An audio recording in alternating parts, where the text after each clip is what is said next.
Before the Spaniards mapped the archipelago, before the term Philippines ever existed, this land already knew the world. Across oceans and cultures, Filipino traders were shaking hands with emperors, bartering with Indian merchants, and forming friendships with Arab seafarers. This wasn't a land waiting to be discovered, it was a land already doing business. What happened to that proud trading legacy?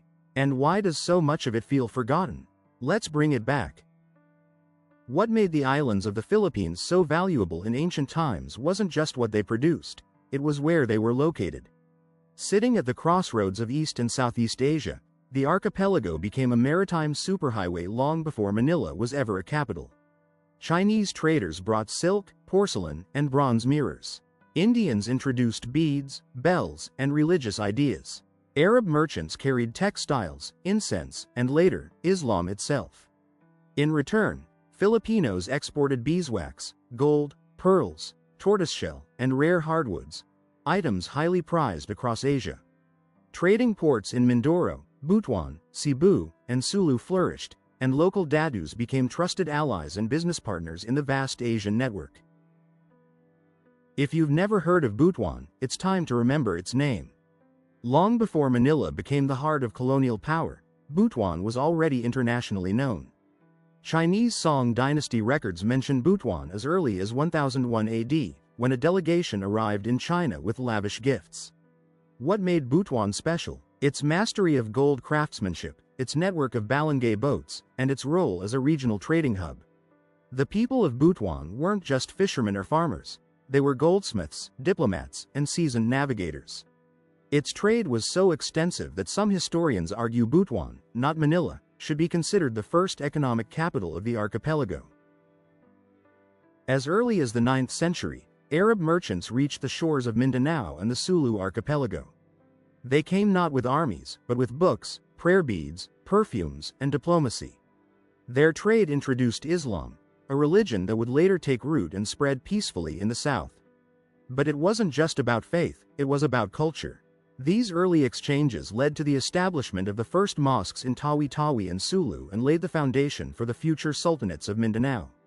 Arab traders respected Filipino customs and married into local communities, creating a cultural fusion that still echoes today. The arrival of Islam through trade, not conquest, is one of the Philippines' most overlooked turning points.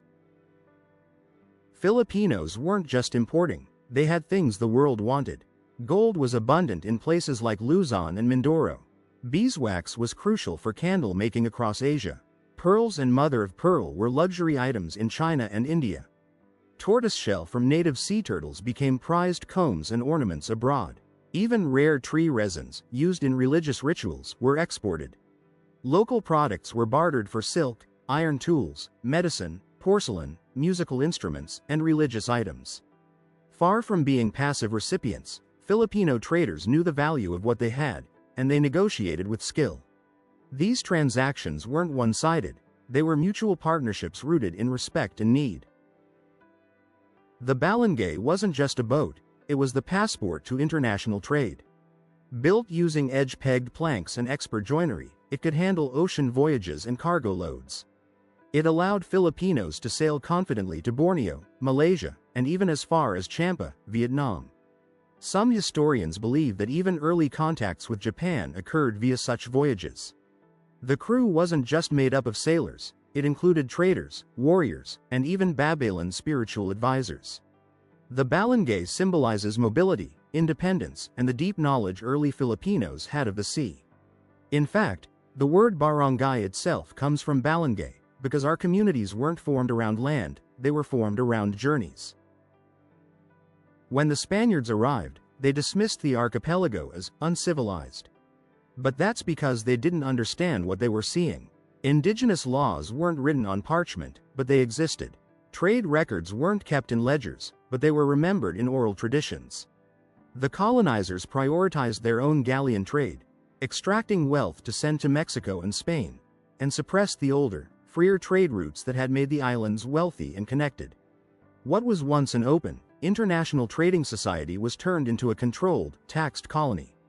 And in the process, centuries of indigenous international diplomacy were erased from textbooks. The Philippines has always been part of the world, not because someone discovered it, but because Filipinos were already discovering the world on their own.